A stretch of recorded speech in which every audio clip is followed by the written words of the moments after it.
Everyone, this is our official first day in Tirana kasi nga kagabi kami dumating. Well, today is our first day here.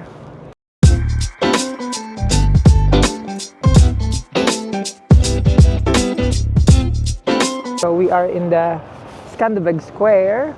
Ayan, ang kanilang opera house, and behind me is their National History Museum.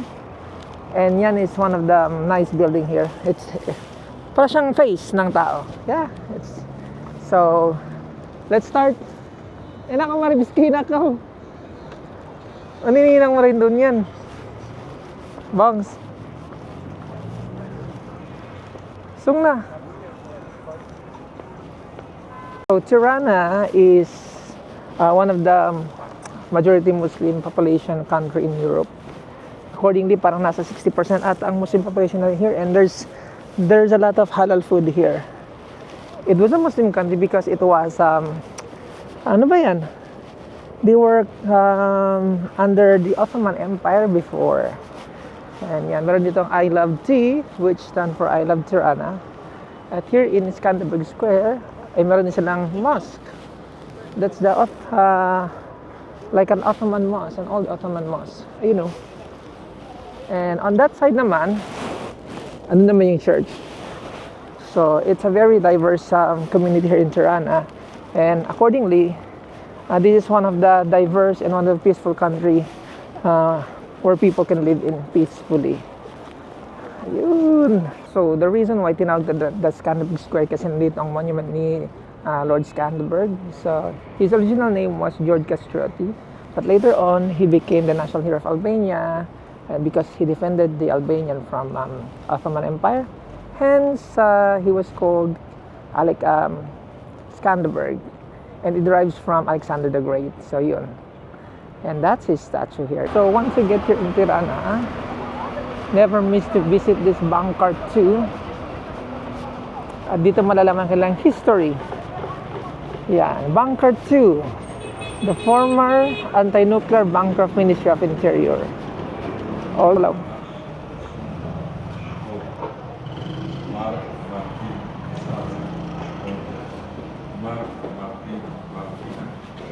Tickets are also here. Go. There's a lot of history here to learn about how they become, how Albania became Albania, and Albania became Albania in 1912. So, fun fact lang about this museum. So, this bancard is dedicated to the victims of the Communist Party. As you can see, there's a lot of gadgets here and items that being used to torture people, and also some things that they used to spy before. So, these lists are the lists of prisoners being persecuted and tortured during that regime. Another fun fact, all religion were not allowed to practice at that time. So, it means after the Ottoman, Albania became an atheist country. Tapos na namin i-visit yung bancard. Ayun yung exit nila at doon naman yung entrance. So it's really interesting to visit the site kasi nga you're going to learn a lot of the Albanian history. It's sad actually. It's a very sad history because like ang daming namatay. They have the list of prisoners, list of people who died. Yun. But worth it to visit. I would recommend to visit this bancard. Ayan. So this is the entrance. And katabi lang siya ng Skanderbeg Square. And right now, pumunta kami naman sa mall. Bongs, okay na ka? Yapdi na ka? Ayan. Explore natin ang mall nila.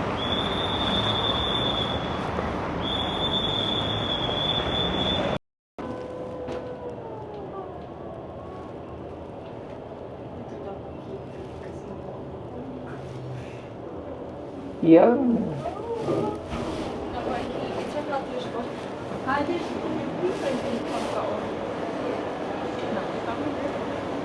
Sa Malagin Mall nila Rainby. And fine restaurant nila. Taas pa rin.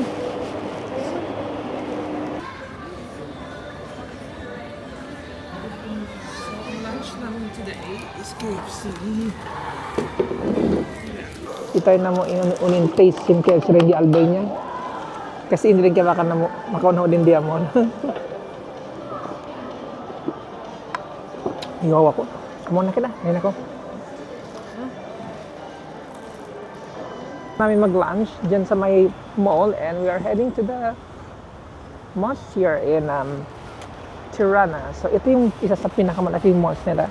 Siyempre Muslim tayo, so it's a must to visit one of the mosques here. So, entry natin ang kanilang courtyard. Courtyard ba? Mga bini vacant ilabay niya.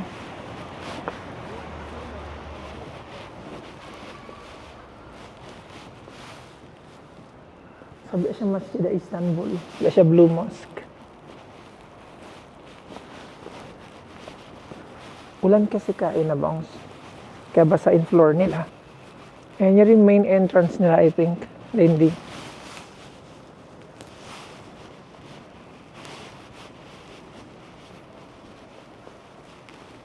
Close. So dito ako sumunod dapat Hansipak bangs. Dito yung entrance sa Hansipak.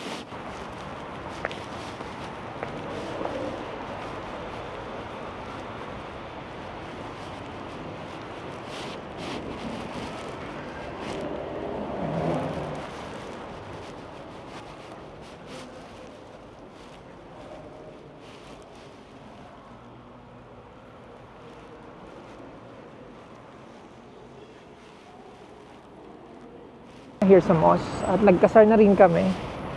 Ang next stop natin is where? Tirana Castle. Tirana Castle. Walking distance lang siya actually from here. So let's go. Ayan. Busy street nila, no? Para malingkat. Nice and vibe yun. Sun is setting. Parang kwan lang to, parang ginawa na parang walking vlog lang here in Tirana. And a short history talking. Yan. Magkita. The District Bakery. Hindi ba yan, no? The District Bakery. Oh, so din walking kwan sinta. Oh. So this is Familia Toptani. Kalaha. Toptani. Taptan. If yun, mag-withdraw dito, may ATM naman sila. I think hindi whatever 500 is expensive din food din, di? Ito yung napapanood ko eh. Yung sabi nila na expensive ang food dito. Ayan.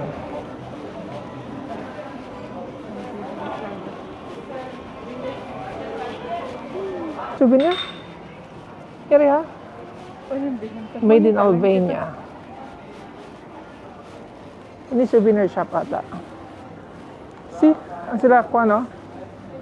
Souvenir items. Sino sa niya 1.6? Kita yun. 16 pounds da. Tanner Bridge. Sa one of these nights or lunch. Let's eat here. Mga fine dining. Some I want to eat here. Sila pizza, seafood, pasta. Ayan na. Let's try this one. Pizza, food, pasta. So, continue to ikot-ikot. Ini na to bongsin food kuan. Like food haven din di. Next naman natin, punta na ang kanilang famous pyramid. Ayan. So, galak na kami dito sa daan. Ayan. Kasi wala na akong maisip na sabihin. So, ayan. So, nandito naman kami sa may pyramid nila. The Tirana's famous pyramid. Ayan na. This one. So, if you want to go upstairs, you need to climb how many steps, Benbong? I thought hindi siya mataas. Pero in reality, mataas pala siya, actually. I think 1, 2, 3, 4, 5, 6, parang 7 story. So, 7 story siya. Pataas kita bang? Hindi na. Miss Okaw? Nice dito kita ba? Nice hindi ah. Actually, itong pyramid nila, may history to eh. As far as pagkakaalam ko before, like this was abandoned building. And then later on, ginawa nilang tourist spot wherein nagkaroon na ng shop sa loob. So let's try this upside down house. Baka pwede itong akyatin. Pwede sumunod. Pwede, I think, boss. Let's go. Pwede. Careful.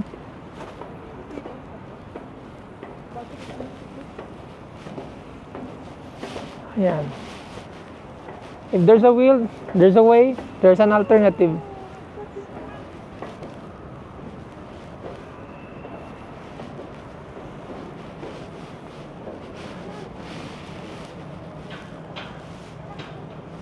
I think that's... Huh? Yun. And then, you need to go up, I think. And ako magkaribang. On the way down din, hindi. Oo. Oh, it's very nice actually.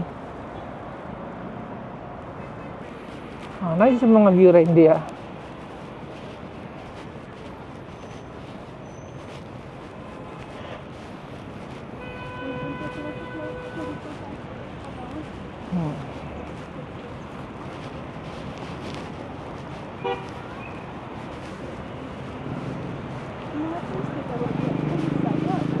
Halingkat pala yung mga trees nila.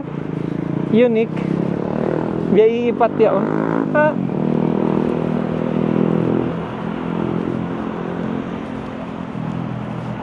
Ayun. Using street nila.